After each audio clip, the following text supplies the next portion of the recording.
Տեսեք, Սամվել Կարապետյանի դատավարությունները ընդհանրապես էս ողջ արդեն երևի 8-րդ ամիսը կբոլորի, դա իրավաբանության դասագրքային օրինակներ են դառնալու, թե ինչ չի կարելի անել, որովհետև ինչի ասես արդեն ականատես եղանք, հա, ես անգամ նոր տերմիններ եմ մտածածին տալիս, օրինակ ֆորսաժային արդարադատություն, երբ մեկ օրվա ընթացքում 100-յակի հասնող էջերով որոշումը տենց անցնում է տարբեր իրավապահ մարմիններով, ատյաններով, դատական փոխանցվում, վերլուծվում, պատրաստված փաստաթղթեր ինչ-որ տենց գերբնական ուժերով աշխարհին ոչ հայտնի, տենց Գինեսի գրքին հարիր արագությամբ, որովհետև աշխարհում իրապես նման օրինակներ չկա հիմա,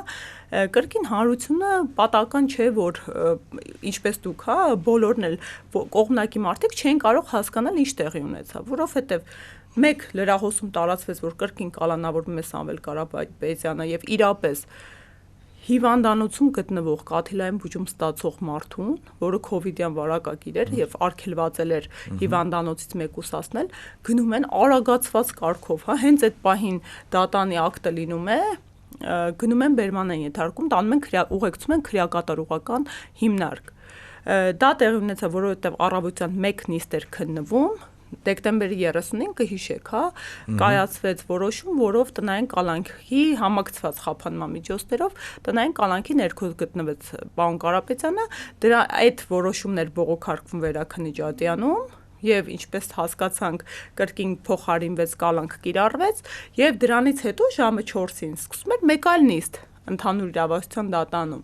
Այնտեղ էլ իհարկե ամեն ինչ սահուն չանցավ։ Մեկ միջնորդությունը ներկայացրել են։ Միջնորդությունը հետո մի մարմին է վերցնում, մյուս մարմինը այլ միջնորդություն է ներկայացնում։ Սկզբում ներկայացրել են տնային կալանքը երկարաձգելու միջնորդություն, հետո փոխեցին կալանք կիրառելու վերաբերյալ միջնորդություն ներկայացրեցին։ Շուրջ 14 ժամ տևած նիստից հետո այնուամենայնիվ կրկին տնային կալանք կիրառվեց համակցված գրավով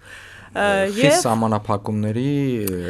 բարեբախտաբար այս իրավիճակում խոսքի արգելքը վերացվեց պարոն Կարապետյանի նկատմամբ, բայց այնուամենայնիվ, հա, պետք է արձանագրենք ու ընդգծենք, որ այս խափանման միջոցը կալանքը, որը դարձրել են քաղաքական ընդդիմախոսներին ճնշող միջոց, դասական քաղաքական հետապնդման դրսևորում է, որովհետև նման օրինագործերում ընդհանրապես արդարացված չէ, հա, գոյություն ունեն խափանման միջոցներ։ Դրանց է վարչական վերահսկողությունը, գրավը, տնային կալանքը,